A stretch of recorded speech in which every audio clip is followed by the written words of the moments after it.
ಕೊಪ್ಪಳದಲ್ಲಿ ಮಾನವ ಸಮಾಜ ತಲೆ ತಗ್ಗಿಸುವಂತಹ ಘಟನೆಯೊಂದು ನಡೆದಿದೆ. ವಿದೇಶಿ ಮಹಿಳೆಯ ಮೇಲೆ ಸಾಮೂಹಿಕ ಅತ್ಯಾಚಾರ ದೊಡ್ಡ ಮಟ್ಟದ ಆಕ್ರೋಶ ಕಾರಣವಾಗ್ತಾ ಇದೆ. ಇದರ ಬೆನ್ನಲ್ಲೇ ಈ ಕೀಚಕರಿದಾರಲ್ಲ, ಇವರು ಕ್ರಿಮಿನಲ್ ಬ್ಯಾಕ್ಗ್ರೌಂಡ್ ಇರೋರು ಅನ್ನೋದು ಗೊತ್ತಾಗ್ತಾ ಇದೆ. ವಿದೇಶಿ ಮಹಿಳೆ ಸೇರಿ ಇಬ್ಬರ ಮೇಲೆ ಅತ್ಯಾಚಾರದ ಪ್ರಕರಣ, 3 ಆರೋಪಿಗಳ ಹಿನ್ನೆಲೆ ಬಲು ಭಯಾನಕವಾಗಿದೆ. 3 ಕೂಡ ಕ್ರಿಮಿನಲ್ ಹಿನ್ನೆಲೆ ಉಳ್ಳವರು ಅನ್ನೋದು ಗೊತ್ತಾಗ್ತಾ ಇದೆ. ಅಪರಾಧ ಹಿನ್ನೆಲೆ ಹೊಂದಿರುವಂತಹ ಬಂಧಿತ 3 ಕೂಡ ಈಗ ಇದೇ ವಿಚಾರಕ್ಕೆ ಚರ್ಚೆ ಆಗ್ತಾ ಇದೆ. ಹಗಲು ಗಾರೆ ಕೆಲಸ ಮಾಡ್ತಿದ್ರಂತೆ, ರಾತ್ರಿ ಕಳ್ಳತನ ಮಾಡ್ತಾ ಇದ್ರು ಆರೋಪಿಗಳು ಅನ್ನೋದು ಗೊತ್ತಾಗ್ತಾ ಇದೆ.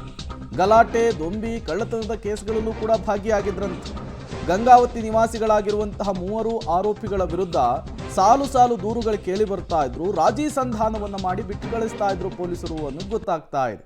ವಿದೇಶಿ ಮಹಿಳೆ ಸೇರಿ ಇಬ್ಬರ ಮೇಲೆ ಸಾಮೂಹಿಕ ಅತ್ಯಾಚಾರ ನಡೆಸಿದಂತಹ ಪ್ರಕರಣಕ್ಕೆ ಸಂಬಂಧಪಟ್ಟಂತೆ ಆರೋಪಿಗಳ ಹಿನ್ನೆಲೆ ತುಂಬಾ ಭಯಾನಕವಾಗಿರುವಂತದ್ದು. ಇಂಡೈರೆಕ್ಟ್ಲಿ ಕ್ರಿಮಿನಲ್ ಗಳನ್ನ ಸಾಕೋ ಕೆಲಸವನ್ನು ಪೊಲೀಸರೇ ಮಾಡ್ತಾ ಇದ್ರು ಅಂತ.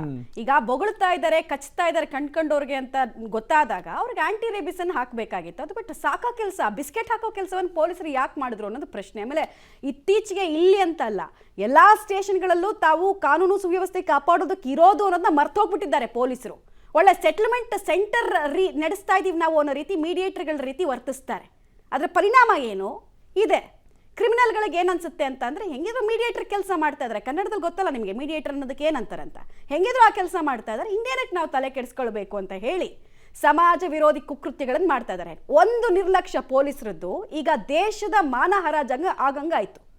ರಾಷ್ಟ್ರೀಯ ಮಟ್ಟದಲ್ಲಿ, ಅಂತಾರಾಷ್ಟ್ರೀಯ ಮಟ್ಟದಲ್ಲಿ ಕರ್ನಾಟಕದ ಮಾನವನ್ನ ಹರಾಜು ಹಾಕೋ ಕೆಲಸ, ಆಮೇಲೆ ಇದರದ್ದು ಕೀರ್ತಿ ಯಾರಿಗೆ ಸಲ್ಲಬೇಕು ಅಂದರೆ ಇದೇ ಪೊಲೀಸರಿಗೆ ಸಲ್ಲಬೇಕು. ಯಾಕಂದ್ರೆ ಇವರೇ ಅಲ್ವಾ ಸಾಕ್ತಾ ಇದ್ದಿದ್ದು ಬಿಸ್ಕೆಟ್ ಹಾಕ್ಬಿಟ್ಟು ಈ ಕ್ರಿಮಿನಲ್ಸ್ಗಳನ್ನ. ಇಸ್ರೇಲಿ ಮಹಿಳೆ ಆಕೆ, ಇಸ್ರೇಲ್ನಲ್ಲಿ ಭಾರತೀಯರನ್ನ ರಕ್ಷಿಸೋ ಕೆಲಸ ಆಗುತ್ತೆ. ದೇವರು ಅನ್ನೋ ರೀತಿನ ನಮ್ಮನ್ನು ನೋಡ್ತಾರೆ.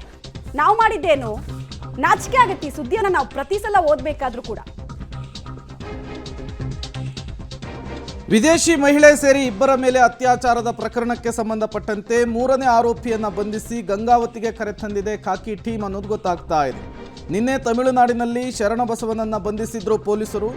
ಗಂಗಾವತಿಯಲ್ಲಿ ಗಾರೆ ಕೆಲಸ ಮಾಡಿಕೊಂಡಿದ್ದ ಶರಣಬಸವ ಅತ್ಯಾಚಾರದ ಬಳಿಕ ಹೊರರಾಜ್ಯಕ್ಕೆ ಹೋಗಿ ತಲೆಮರೆಸಿಕೊಂಡಿದ್ದ. ಆತನನ್ನ ಹೆಡೆಮುರಿ ಕಟ್ಟುವಂತಹ ಕೆಲಸವನ್ನ ಈಗ ಪೊಲೀಸರು ಮಾಡಿರುವಂಥದ್ದು. ನೋಡಿ, ಕೆಲ ಪೊಲೀಸರು ಮಾಡುವಂತಹ ಈ ಮಾನಗೇಡಿತನದಿಂದ ಇವತ್ತು ಈ ರೀತಿಯ ಉಡಾಳರ ಸಂಖ್ಯೆ ರಾಜ್ಯದಲ್ಲಿ ಜಾಸ್ತಿ ಆಗ್ತಾ ಇರುವಂಥದ್ದು. ಅವ್ರ ಮೇಲೆ 1-2 ಕೇಸ್ ದಾಖಲಾದಂತಹ ಸಂದರ್ಭದಲ್ಲಿ ನಡಮುರಿಯೋ ಕೆಲಸ ಮಾಡಿದರೆ, ಹೆಡೆಮುರಿ ಕಟ್ಟುವಂತಹ ಕೆಲಸ ಮಾಡಿದರೆ, ಇವತ್ತು ಈ ರೀತಿ ಅವರು ಬಾಲ ಬಿಚ್ಚುತ್ತಾ ಇರಲಿಲ್ಲ. ಪೊಲೀಸರ ಭಯವಿಲ್ಲದೇನೆ ಈ ರೀತಿ ವರ್ತಿಸ್ತಾ ಇರಲಿಲ್ಲ. ಈಗ ಪೊಲೀಸರ ನಡೆನೇ ವ್ಯಾಪಕ ಆಕ್ರೋಶಕ್ಕೂ ಕೂಡ ಕಾರಣವಾಗ್ತಾ ಇರುವಂಥದ್ದು.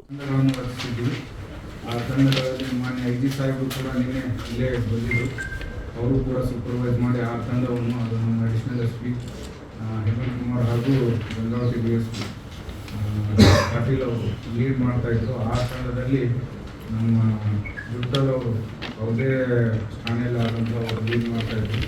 ಹಾಗೂ ಸೆಂಟ್ DSP ಯಶವಂತ್, ಟೌನ್ ಪಿ ಆದಂತಹ ಪ್ರಕಾಶ್ ಮಾಡಿ, ವುಮೆನ್ ಠಾಣೆಯ ಪಿ ಆದಂತಹ ಆಂಜನೇಯ ಹಾಗೂ ನಮ್ಮ ಕನಗಿರಿ